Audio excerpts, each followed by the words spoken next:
कोचर। हालांकि इस बात का जिक्र तपेश चौधरी जी ने भी किया कि आत्मनिर्भर भारत की तरफ हम हर कदम आगे बढ़ा रहे हैं, न सिर्फ अपने देश के लिए, अपने देश की रक्षा के लिए, डिफेंस सेक्टर के लिए हम काम कर रहे हैं, बल्कि ऑपरेशन सिंदूर तो ऐसा फायदेमंद साबित हुआ देश के लिए कि जब हमारे हथियारों को देखा, हमारे हथियारों की ताकत को देखा, जितना सटीकता के साथ वार किया और जो पाकिस्तान की हालत हुई, उसके बाद अलग अलग देश अब इंटरेस्टेड हैं और हमारे साथ डिफेंस डील करना चाहते हैं। इसे कैसे देखें ओवरऑल? रचना जी, ऑलरेडी हमने आर्मेनिया को अपने ऑर्डर्स उसको दे रखे। आर्मेनिया की आर्मी के पास हमारा पिनाका है आज की डेट में, तो ऑलरेडी इसकी शुरुआत हो चुकी है एक्सपोर्ट की।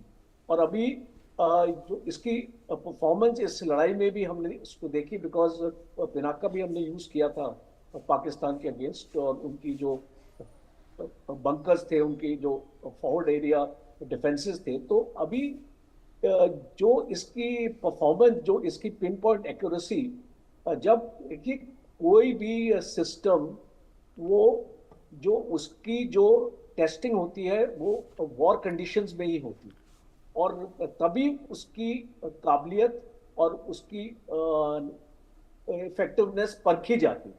तो इसीलिए अभी आने वाले वक्त में आप देखेंगे पिनाका के ऑर्डर्स भी जाएंगे।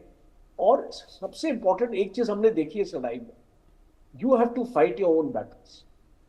कोई आपकी मदद नहीं करने आएगा लड़ाई, और हमने देख लिया।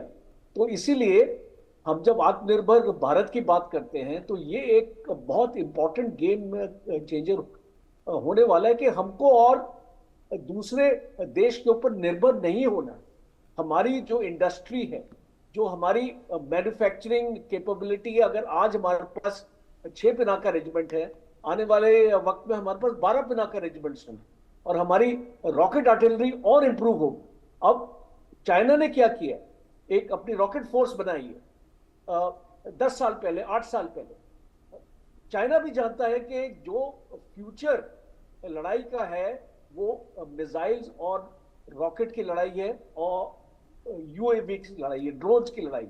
और ये जो पिनाका सिस्टम है, आप इसको यूएवी के साथ कोऑर्डिनेट अपना कर सकते हैं कि एक तरफ आपने यूएवीज छोड़ रखे हैं, दूसरी तरफ आपने इसको इंटीग्रेट किया है आपके पिनाका रॉकेट सिस्टम को आपके यूएवी के साथ, बिकॉज ये एक सैटेलाइट सिस्टम पे काम करता है। ये सबसे इंपॉर्टेंट है, इस गगन सैटेलाइट सिस्टम है।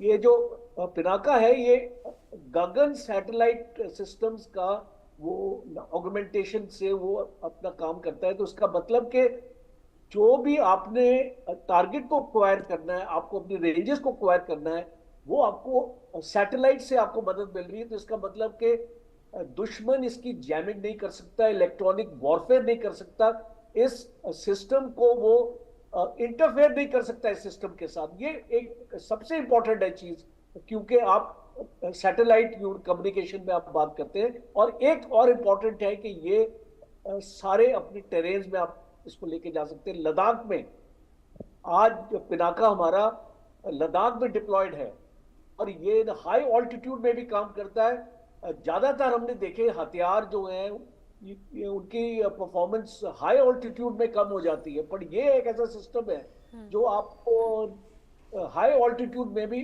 आपको उतनी इफेक्टिवनेस देता है जो आपको डेजर्ट्स में देता है और प्लेन्स में देता है।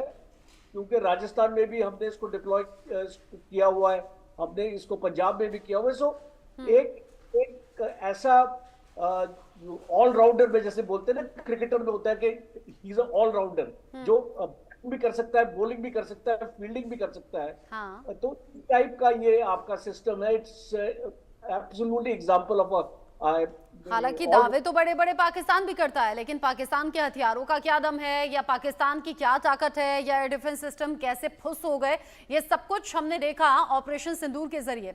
लेकिन तपेश चौधरी जी, चूंकि अभी ताज़ा ही बयान है, और इससे पहले प्रधानमंत्री मोदी भी जब देश के नाम राष्ट्र को संबोधित कर रहे थे रात 8 बजे, उन्होंने भी कहा पाकिस्तान से बात होगी तो आतंकवाद पर भी होगी, पाकिस्तान से बात होगी तो पीओके पर भी होगी। और आज रक्षा मंत्री राजनाथ सिंह का बयान दिन भर चर्चा में रहा कि अब तो पीओके लेकर रहेंगे भारत के साथ, बहुत जल्द भारत का हिस्सा मिल जाएगा और बहुत जल्द वहां के लोग भी इस बात को कहेंगे कि हमें भारत के साथ में जाना है।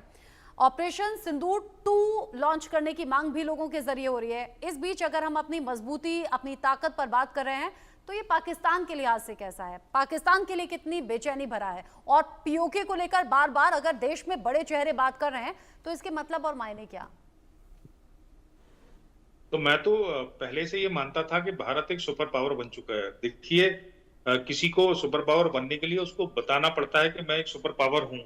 तो अगर मैं सुपर पावर हूं तो मुझे ये बताना पड़ेगा। कमजोर आदमी जब तक अपने आप को ताकतवर नहीं बताएगा तो उसको ताकतवर पहले तो मानेगा नहीं, फिर ये दिखानी पड़ती है ताकत के हमारे अंदर कितनी ताकत है।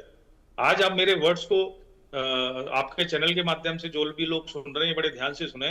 ये ऑपरेशन सिंदूर ने मार्क किया है, चाहे वो 10 मई का दिन हो या 6 मई का दिन हो, it has marked that India has become a super power now. India super power बन चुकी है, तो इससे लोगों को घबराहट होगी। और इंडिया को नहीं, इंडिया के दुश्मनों को ही नहीं, इंडिया के दोस्तों को दूर दूर तक इस बात की चर्चा हो चुकी है। जिस तरह का ऑपरेशन हमने किया, जो विदिन पहले दिन जो 20, 22, 25 सेकेंड मिनट में और उसके बाद 1.5 घंटे के अंदर, ऐसा ऑपरेशन वर्ल्ड ओवर इतने प्रिसीजन के साथ किसी ने नहीं किया।